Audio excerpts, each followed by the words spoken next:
Et si les moments les plus sombres de notre existence n'étaient pas seulement des cicatrices, mais, en fait, la source d'une force insoupçonnée?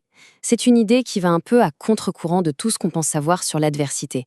Allez, on plonge ensemble dans cette idée fascinante. C'est vraiment la question centrale qui va nous guider. C'est un paradoxe, c'est vrai, mais ça ouvre une perspective incroyable sur la résilience humaine et sur cette capacité qu'on a à se transformer. On a tendance à penser au traumatisme comme à quelque chose qui brise, qui laisse des marques pour toujours. Et attention, c'est une réalité pour beaucoup de monde. C'est le point de départ logique et tout à fait compréhensible de notre réflexion. Mais voilà l'idée qui change toute la perspective. Et si, au lieu de seulement nous affaiblir, ces épreuves pouvaient en fait lancer un processus de renforcement? Un processus qui ne fait pas que réparer, non, mais qui reconstruit de manière plus solide, plus résiliente. Et ce phénomène, ce n'est pas juste une belle idée en l'air, hein. Ça porte un nom en psychologie, c'est un concept qui a été étudié. Alors, la croissance post-traumatique, qu'est-ce que c'est concrètement? Eh bien, c'est ce processus de transformation où une personne peut non seulement guérir d'une épreuve terrible, mais carrément se développer au-delà de son état d'avant. C'est l'idée même que de la plus grande fissure peut jaillir la plus grande force. Bon, voyons maintenant comment cette croissance se manifeste dans la vie de tous les jours.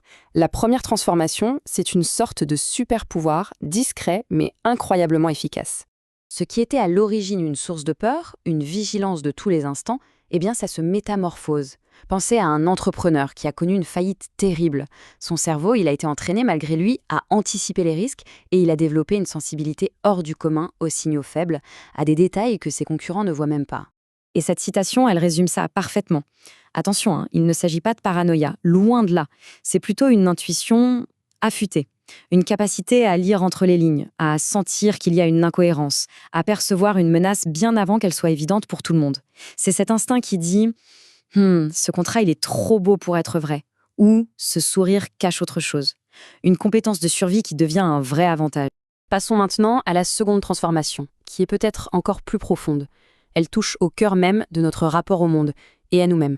Quand on a survécu au pire, notre perspective sur ce qui est vraiment important, elle change radicalement.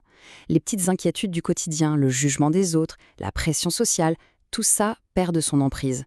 Pensez à quelqu'un qui a traversé une grave maladie et qui, du jour au lendemain, plaque un job prestigieux mais qui le ronge pour ouvrir une petite librairie. Les querelles de bureau semblent soudain dérisoires. Et voilà, on touche au but. Quand on a affronté des défis existentiels, le besoin de l'approbation des autres peut paraître complètement insignifiant. Atteindre ce stade, c'est se libérer d'une prison invisible. C'est la personne qui se lance enfin dans l'art qu'elle aime vraiment, juste pour la joie de créer, après des années à faire ce qui plaisait aux autres. C'est ça, la véritable autonomie. Alors, comment on intègre cette nouvelle vision des choses? Il s'agit de transformer son regard sur son propre parcours. Pas de nier la douleur, jamais, mais d'y trouver un sens nouveau, une force cachée. Donc pour résumer, cette analyse met vraiment en lumière deux capacités extraordinaires qui peuvent naître de l'adversité. D'un côté, une perception du monde ultra aiguisée, cette hyperconscience.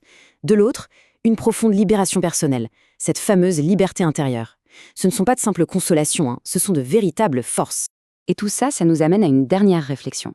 Au lieu de voir les épreuves passées uniquement comme des fardeaux à porter, peut-être qu'il est possible de se demander quelles compétences, quelle résilience, quelle sagesse unique elles nous ont léguées.